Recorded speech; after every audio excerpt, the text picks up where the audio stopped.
Simpsons fans, welcome to D23!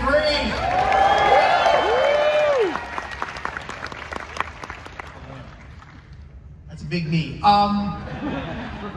Thank you all for coming out to this today. You know, the fans that wait in line for things, you're our favorite fans. So give yourselves a big hand. I'm Matt Selman, I'm the current showrunner of the show. And thank you. And we're going to show you an exclusive look. No one's ever seen the entirety of this before, until now, until you. An exclusive Disney Plus Simpsons episode that's going to be dropping on Disney Plus August 28th. Very proud of it. It's called Yellow Mirror.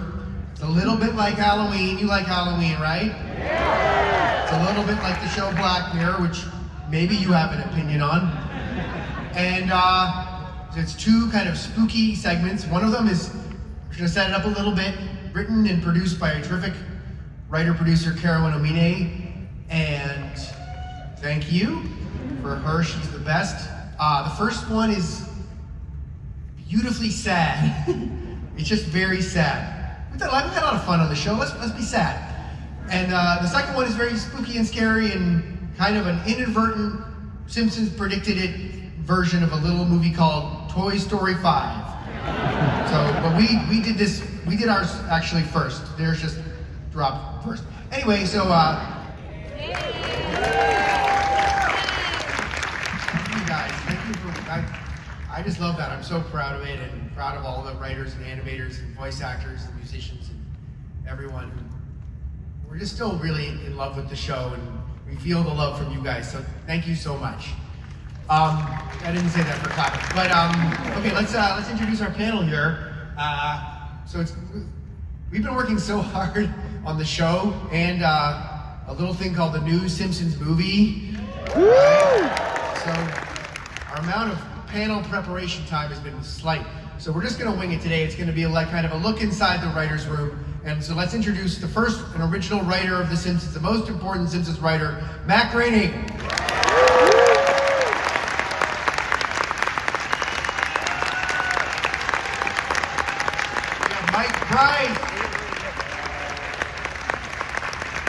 Jess Conrad, Rob Zemnick, and Tim Long.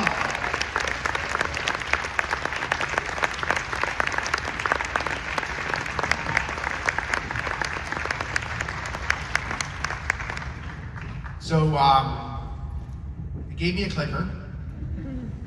Forward, back. Forward, back. So, you know, the lifeblood of the show is the writers, I would like to think.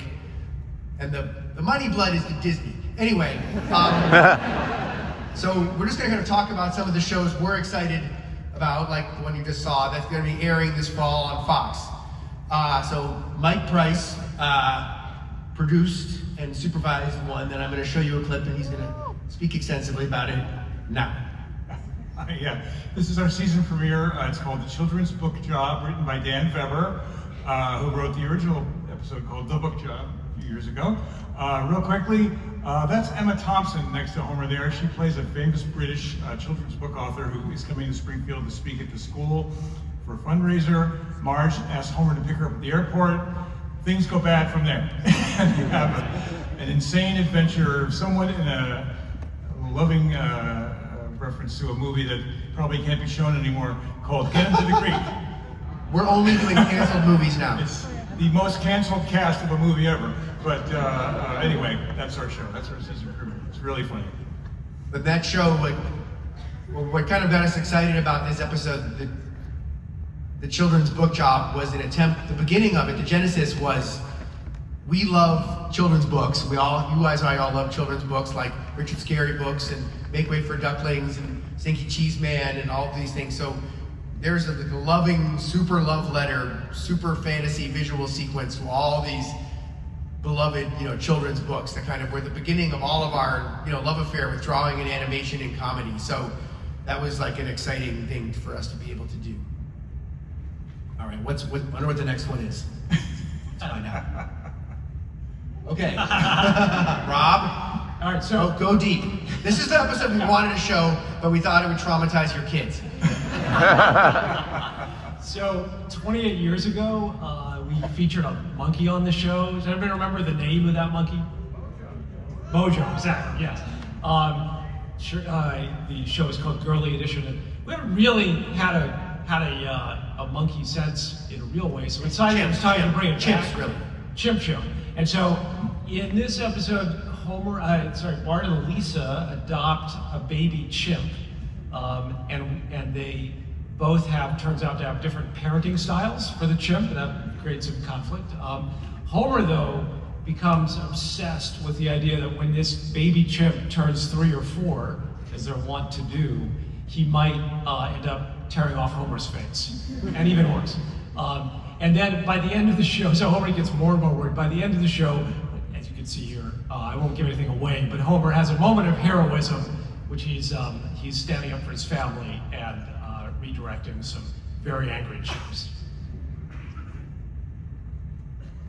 You want to say why we were afraid to show it, Rob? I'm sorry? You want to say why we were afraid to show that episode today? Oh yeah, so Homer, in his terror, he has a very vivid dream sequence in which We couldn't show you for fear of being fired. In which he wakes up, walks to the mirror, and in fact his face is gone. And then he's in the dream, he's rushed into the OR, and in surgery they reattach his face to his groin. And then he looks up and he sees that the surgeons are all monkeys. And so we decided that might be a little scary for our D23 crew. I think they could have handled it. I don't know. Yeah. Okay, what's next? God, this show has gotten weird. Now, Matt, what do you think? Have we gotten too weird? No? Okay. You'll be sorry. Matt, is... Can I interrupt for a second? Sure. Well, it's such a treat to be here in Anaheim at D23. I mean, it's so amazing. We all love Disney, and I just want to, for me, this moment is such an amazing culmination of all my years of coming to Anaheim to go to Disneyland. I started going to Disneyland in 1959 as a little kid. And my favorite time that I went to Disneyland was in the 1990s. My friends and I decided that we were going to talk like Mickey Mouse for the entire day. And we started in the parking lot, and we did a bit where we would do, this is the first part of the bit.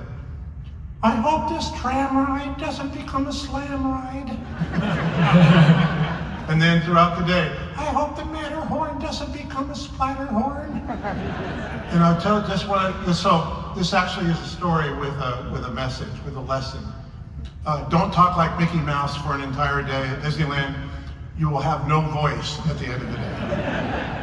And now back. Well, no, I mean, but I think I don't know, like, the way we sort of operate is we kind of pitch the shows to Matt and Jim at kind of the beginning of the season, and then they're kind of surprised at the table read, like, what we've whipped them up as.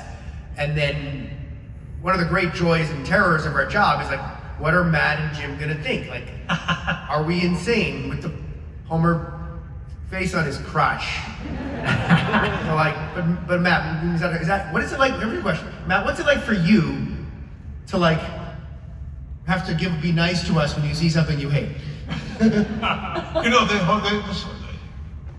truth is, the whole show from the very beginning has been a collaborative effort, and it's fun to have a shared vision.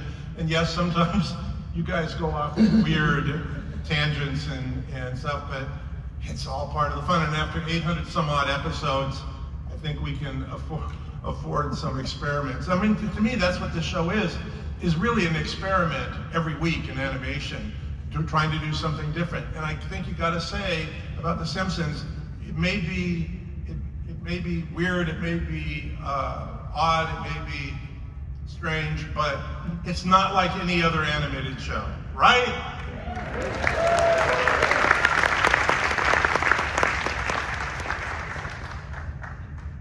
I mean, Disney and Fox give us such freedom to put things on the show that other shows would never be allowed to do.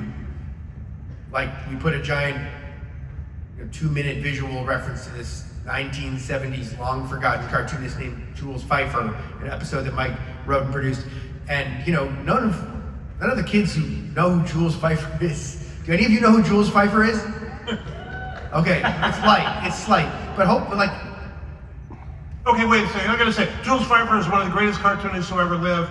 He started a weekly comic strip in the Village Voice called Pfeiffer, and he wrote screenplays, and it was an amazing guy. It lasted for a long time. In fact, very much inspiring me to do my weekly comic strip, Life in Hell, inspired by Jules Pfeiffer. And I was once on a panel discussion with him at Comic-Con, and he said, they asked if he had any, he was an old guy, they said, do you have any wisdom? And he said, every advance in technology brings a decline in quality. I thought that was brilliant. Well, Sad. Have there been any advances recently? Which was, by the way, that was sort of the theme of the Right. iPad episode. We think Toy Story ripped us off. Pretty sure they got an early look at that. Well, let's just keep talking about what we got coming up, and then we'll a little more peek inside the writer's room craziness vibe. Tim along. This is a still from our upcoming Treehouse of Horror show, which I oversaw, which I'm really proud of. It was sort of inspired by Matt Gray telling us that the one thing we wanted to get back to with Treehouse of Horror was to make them genuinely scary. And you did say that, right? This episode is pretty scary. And this is, I don't know how much we want to give away, but this is a scene between Homer and Bart that doesn't go great. Homer subsequently has to deal with the consequences of that. There's a lot of, I don't know if we're going to see any other shots from Halloween, but there's some great surprises. We have a stop motion sequence at the beginning that's a parody of The Nightmare Before Christmas. Woo, indeed. It's really great. They're working on it. The people at Stupid Buddies who do Robot Chicken are working on it for us. Now, and it's starting to really come along. And I think it's going to be. I think you guys are going to love it. And Jess, do you want to talk about the segment you wrote? Say what? You want to talk about your segment? Yeah, so this is the segment that I wrote with Jim also. And this is sort of a Freaky Friday Pet Sematary mashup. I hope you don't quite notice the dead dog at the bottom. It all comes back around. He's fine. This is not canon, the dog's not dead. But Yeah, there's a sort of crazy switcheroo between Bart and the dog. Yeah. And laughs ensue, but scares ensue as well. So I think we're really excited for you. And writer's room conversation that turned into script. Yes, it's about 45 seconds about whether, well, I can just say it. Yeah. Whether Bart's soul enters the dog's body and the dog's soul enters Bart's body. And there's a really long conversation we had in the room about whether Bart with the dog's soul in it should be called Bart Dog or Dog Bart. And it was actually an argument that Jess and I had, and effectively ruined our friendship. I thought that it should be, I don't remember what side I took, but it's that. Oh, I remember our side. that argument is recreated by Lisa and Homer, and of course, Jess's position is taken by the smart girl, and my position is taken by the dumb man. Yeah. So I think you ended up prevailing, and I think, Yes. but you're gonna be watching the episode and you'll think, wow, this argument can't go on much longer. It goes on twice as long. Right, so Bart's soul is in the dog's body. Do you go soul first or body first? What did we land on? What I land on, you say what you see first. No. You see, no, the modifier is the first word. So, and what you see is second. So, Bart with the dog soul in it is Dog Bart. You see Bart, you say that's Bart Dog. That makes sense to me. I quit. I quit right now. You know, it's interesting. Sometimes we don't have enough time to to air the full best episode on Fox because we're so restricted by commercials and things. So sometimes the version you see on streaming on Hulu like the next day or on Disney Plus the next year is what we call the legacy version of the show, and it's got like an extra scene or an extra joke or a end credit sequence that we didn't have time to show. So, I mean, streaming, although technology is not the best often, it's been great for us in that if we're like forced into this very tight runtime on the network because of commercials and promos, we can have the longer version on streaming because we can kind of just go as long as we can afford to animate. And we also sometimes include scenes that I would describe as NSFF, which is not safe for Fox. That's true. So they tend to be a little more saucy. Right, like crotch face. Hey, change to the next slide. Okay, let's see what we got. Okay, this is not a show. This is a thing that we are selling. Now, today, it is a, what is it? It is a retro record of the Simpsons theme song and the beloved monorail song. It is with donuts and donut grease and lard lad. And if you buy it, Disney gets money. Isn't that sort of the theme of D23? This is a record you could play on a record player, is that right? What? Like an actual record that you could play on a record player? Someone told me, I forgot. That's what it is. I think it is. I think it is a record you can play on a record player. So I haven't seen the Simpsons booth yet, but it is there. And It says in some very tiny lettering at the bottom, vinyl available for shipping only. What does that mean? I don't know. What is? I don't even know. I don't know. Order it and they ship it to you for free. Oh, I see. Oh. Well, you had to show up and say, like, Homer should get together with Lenny, that kind of shipping. I thought that's what they were talking about.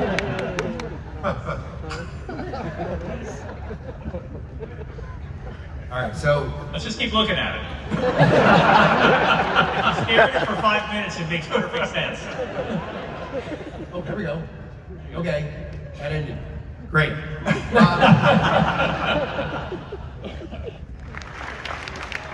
Right. I mean, in case anyone ever accuses us of running out of stories, a show where Sideshow Bob marries Nelson's mom. Let that make that statement accurate. Okay, should we do a little Q&A? All right, so Matt's got some prizes here. Prizes, right, Matt? We got prizes. What's the prize? Don't worry, Matt is not going to lunge at you and beat you like Homer Matt did in that segment. He will lunge and beat us afterwards.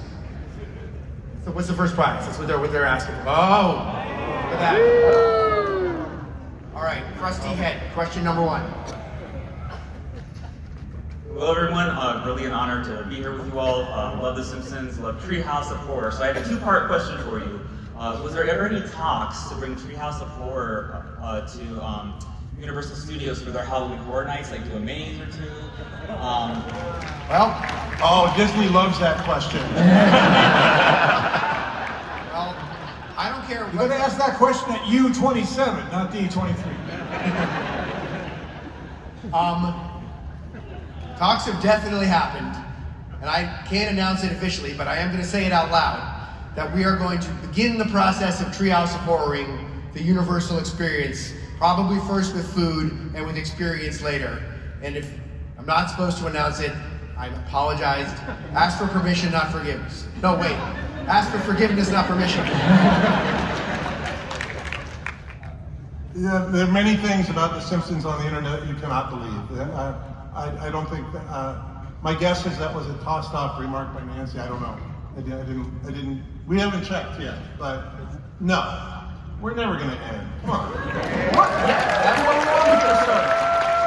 Don't you know your favorite song? They'll Never Stop the Simpsons. That's more popular than the monorail, right? So once I was in Tokyo, we wanted to do a parody of They Didn't Start the Fire. And, the story makes me look bad. And Alf Clausen, the amazing composer, was supposed to do a parody of They Didn't Start the Fire. And I said, Alf, it has to sound like They Didn't Start the Fire. And he's like, I refuse to listen to They Don't Start the Fire. So I sang him against his wishes, They Didn't Start the Fire, over the phone from Tokyo on my 30th birthday. Okay, that's the next question. Hi guys, how are you? I'm Mike. I have kind of a dark question, I apologize. The show's been going for 3.5 decades. You've lost some voice cast members in that time. I'm very curious because sometimes you've retired the characters like Troy McClure or Edna Krabappel, and then sometimes you've recast the characters such as Martin Prince. I'm curious, how does that decision get made? Bringing us down, dude. I'm sorry. Okay, we could ask Nancy that one, I guess. You know, No, it's a tough thing to do. We've lost some great people, Phil Hartman and Marsha Wallace, the rest.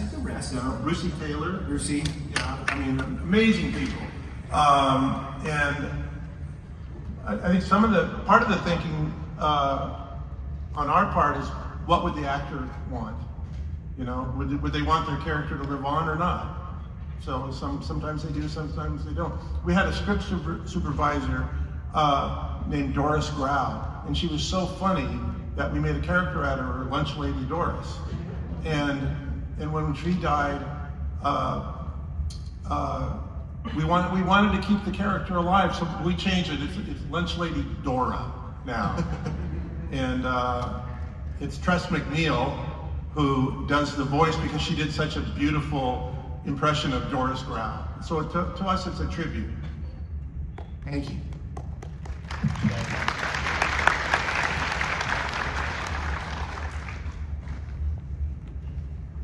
Wait, there's two of them there. I'll take two. The two-part question. Yeah.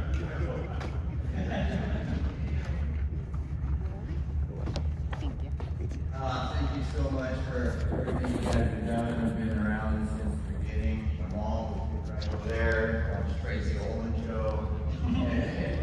Hi, Mom. And we waited every week for the Simpsons to hopefully be on Tracy Ullman. So thank you for everything. As someone who's been there from the beginning, and straight to you, boss, would you ever consider, and you can do it, animating a random question answer from some convention into Moe's Tavern with the regular cast of characters? We have animators in the audience right now drawing you. Okay, so there you go. Just drawing.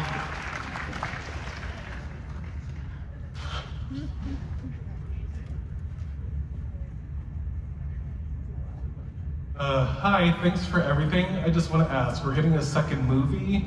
What about a second Simpsons Hit and Run?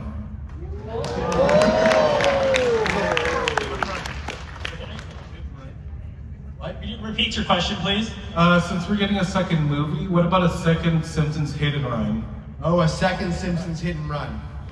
That would certainly be a treat. I don't know. Again, speaking out of turn, I think the original game is coming back in some form. So Another re-release? Or Yeah. not. Or not. By the way, one of the first Simpsons games was the Simpsons Road Rage, and people said, you can't call it Road Rage. That will encourage road rage. And we did it anyway, obviously. And then when the next game came out, which was Hit and Run, nobody had a problem with it. Also, the lawyers of Crazy Taxi said you can't rip off Crazy Taxi, and money changed hands. We have had fun with some recent collaborations. We did Fortnite, Simpsons, which crashed the Fortnite servers, and then we did Monopoly Go, which also giant hit. These things are people are so hungry for it. So those are fun to keep us alive in gaming too. Yeah, I mean the Fortnite thing was really cool, and the Fortnite people really put in a lot of great Easter eggs and references from the show and jokes, and think it's the only thing keeping Fortnite going.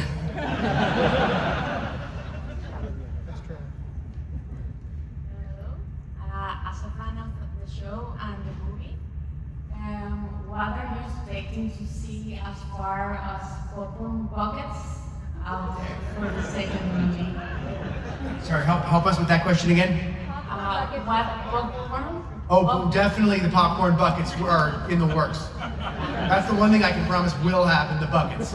And they will be incredibly obscene. That's We're gonna make the Dune buckets look like G-rated. I think we've pitched on popcorn buckets more than the plot of the movie. What would the best bucket be?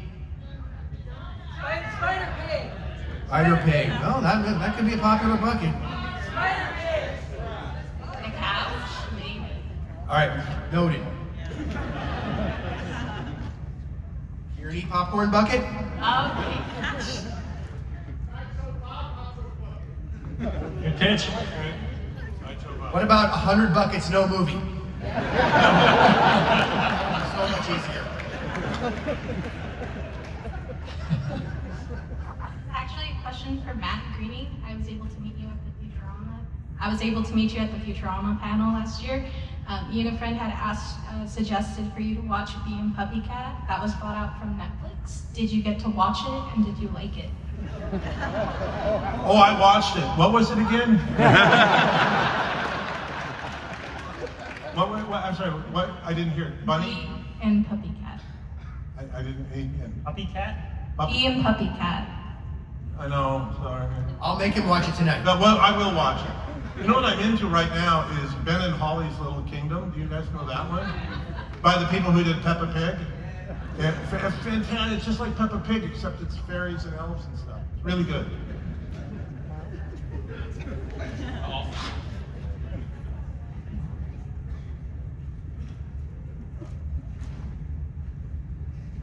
I'm a big fan of the show. Thank you for all your work. I'm really happy to be here. I wanted to ask if you could do one crossover with any other TV show. I know you did Family Guy. What would that TV show be? Heated rivalry.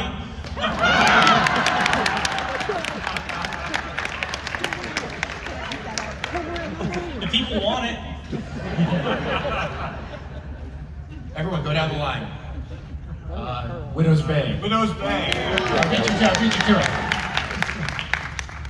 Well, Futurama is doing a crossover episode with Disenchantment.